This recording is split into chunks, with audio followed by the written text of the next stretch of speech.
Yun. Okay. Bali, mana-mana siya. Assalamualaikum warahmatullahi wabarakatuh. Yarang pagampagani siya.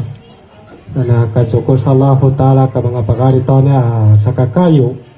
Na yanin mana naman at makamana-mana blurop sa kita no agama. Alhamdulillah. At pandini ang bundang kasabutan yanin mana na kita no awukit. Na insya Allah Ta'ala dawa kutika na kasabutan yan.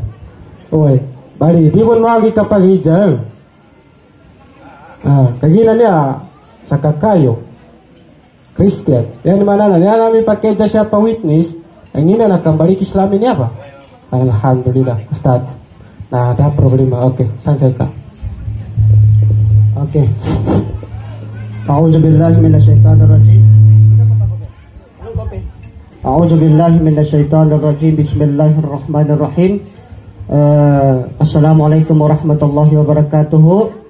Magandang umaga sa ating lahat. Ang unang step sa ating wedding ngayong umaga is tinatawag sa Islam na ijabu wal kabul or pagtanggap ng lalaki sa kanyang mapangasawa. Okay. So ngayon, tatanungin natin si Dato Edsel Alikaya Desto. Tama dato? Ready ka na? Ready ka na? Kinakabahan. Gusto na niya mo, gabi na. Chok. Okay. Ngayon, ijabu al kabul. Opo. Ijabu al kabul. Unang-una, basahin natin ng Arabic para sa agama Islam, no? Ang step sa agama Islam. Ang kahna ka, maktubat ka, al-fayha limba imbalgan, fima taradaynahu al-warisan min al-mahri fi kitabillahi wa sunnati rasulihi sallallahu alaihi wasallam. Okay.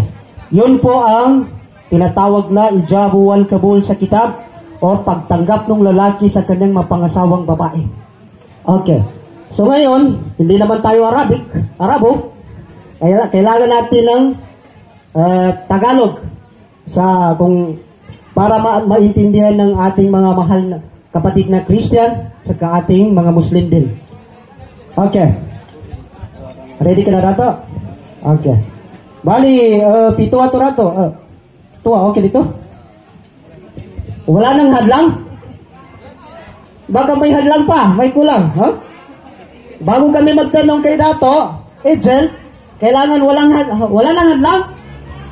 Okay, go. Bismillah. Tor may Arabic sa meto, bali jantor. Ngayon araw na to, Mr. Edsel Desto, ipapangasawa namin sa iyo si Bay Al-Fayha Limba Imbalgan sa pinagkasunduan ng dalawang mawaris or dalawang parents niyo, relatives ng babae sa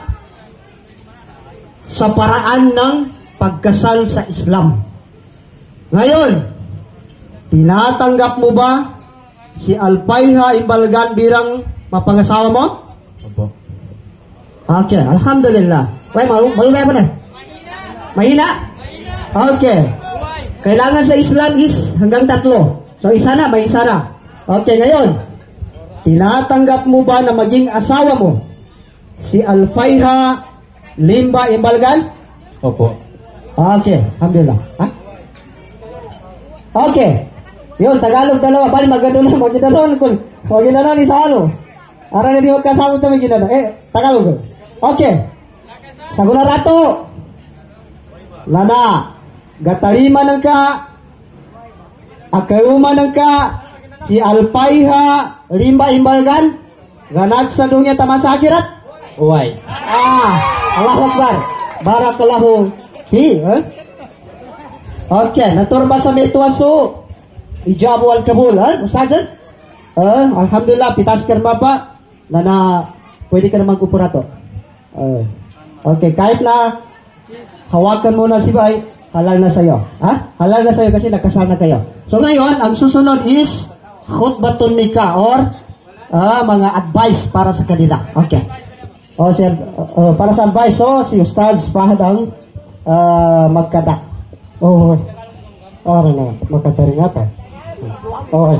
Bali, siya sa Islam, na aram bitiano nabi apat timan, kaysa na khudurul rajul.